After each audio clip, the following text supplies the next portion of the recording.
15-ാം വയസ്സിലാണ് സ്റ്റീഫൻ നാടുവിട്ടു പോകുന്നത്. നെടുമ്പള്ളിയിലേക്ക് അയാൾ തിരിച്ചെത്തുന്നതാകട്ടെ 26 വർഷങ്ങൾക്ക് ശേഷവും. അയാൾ എവിടെയായിരുന്നുവെന്ന് ഏറെ പ്രിയപ്പെട്ടവർ പോലും അറിയുന്നുമില്ല. ഈ കാലയളവിൽ അയാൾ എന്തെടുക്കുകയായിരുന്നു?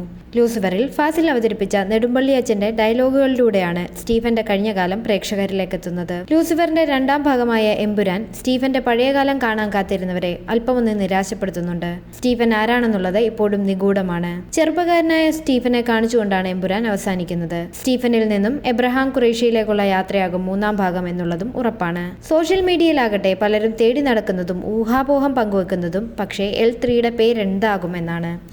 അസ്രായേൽ എന്നാകും 3ാം ഭാഗത്തിന്റെ പേരെന്നാണ് പലരുടെ അഭിപ്രായം.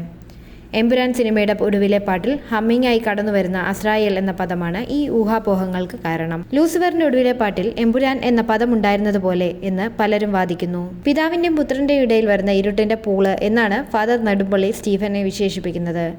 എന്നാൽ സ്റ്റീഫൻ സ്വയം വിശേഷിപ്പിക്കുന്നത് കറുത്ത മാലാഖ എന്നാണ്. മരണത്തിന്റെ മാലാഖ അഥവാ ക്രിസ്ത്യൻ ഇസ്ലാം വിശ്വാസപ്രകാരം അസ്രായേൽ എന്നും ഇതും വായിക്കാം. മരണത്തിന്റെ മാലാഖയാണ് അസ്രായേൽ. ഇത്തരം കാര്യങ്ങളെല്ലാം കൂട്ടിച്ചേർത്താണ് 3ാം ഭാഗത്തിന്റെ പേര് അസ്രായേൽ എന്ന് പ്രേക്ഷകർ ഊഹിക്കുന്നത്.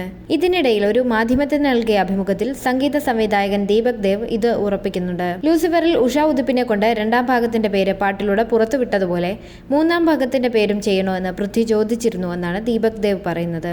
ലൂസിഫർ ഇറങ്ങിയ സമയത്ത് ആ പേരിന്റെ അർത്ഥം തിരഞ്ഞു നടന്നിരുന്നു സോഷ്യൽ മീഡിയ. ക്രിസ്ത്യൻ വിശ്വാസപ്രകാരം സാത്താന്റെ ഉദ്ഭവ രൂപമാണ് അതെന്ന് കണ്ടെത്തുകയും ചെയ്തിരുന്നു. ഏകദേശം ഈ പേരുകളോട് ചേർന്ന് നിൽക്കുന്ന ഒന്നാണ് സ്റ്റീഫന്റെ കഥാപാത്രം. രാജാവിന് മുകളിൽ ദൈവത്തിന് താഴെ എന്ന എമ്പുരാന്റെ അർത്ഥവും സോഷ്യൽ മീഡിയയിൽ ട്രെൻഡിംഗ് ആയി. ഇതിനിടയിൽ എമ്പുരാൻ വിഷയത്തിൽ നടൻ വിജയരാഘവന്റെ പ്രതികരണമാണ് ഇപ്പോൾ ശ്രദ്ധേയമാകുന്നത്. എമ്പുരാൻ വിവാദങ്ങളെ ഞാൻ വളരെ പുച്ഛത്തോടെയാണ് കാണുന്നത്. എന്തിനു വേണ്ടിയാണ് വിവാദം? അത് ആരുണ്ടാക്കിയാലും ശരി.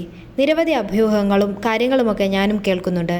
അതൊക്കെ ആളുകൾക്ക് എങ്ങനെ വേണമെങ്കിലും വളച്ചൊടിച്ച് പറയാം.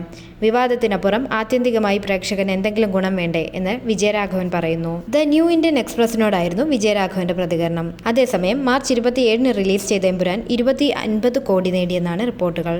വെറും 10 ദിവസത്തിലാണ് ഈ നേട്ടം. നടൻ പൃഥ്വിരാജ് സംവിധാനം നിർവഹിച്ച ഈ ചിത്രത്തിന്റെ ഛായാഗ്രഹണം സുജിത് വാസുദേവാണ്. Action stunt Silva, creative director Nirmal Sahadev എന്നിവരാണ്.